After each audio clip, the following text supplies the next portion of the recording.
Delhi is facing a data deception that is not only damaging your health, but also costing India over 1.4% of its GDP annually. We can't solve this air crisis until we fix the data crisis that lies underneath. The problem isn't just bad air, it's a lack of transparency and governance.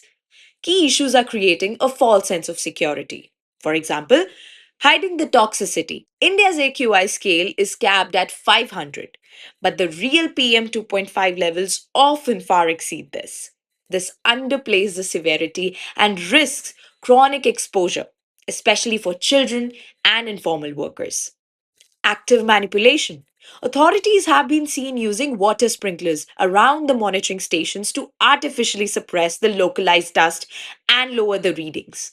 System collapse.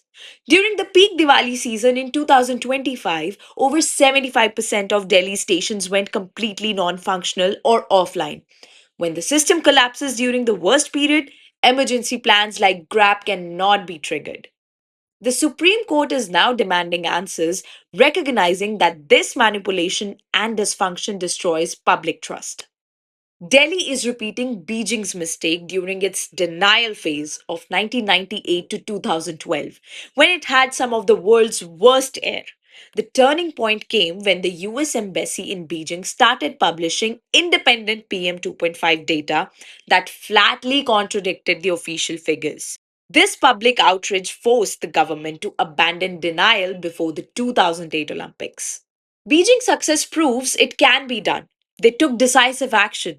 For example, strict vehicular regulations, like a car registration lottery, mass relocation of polluting industries and coal plants, and regional coordination through the Beijing Tianjin Hebei, the BTH plan.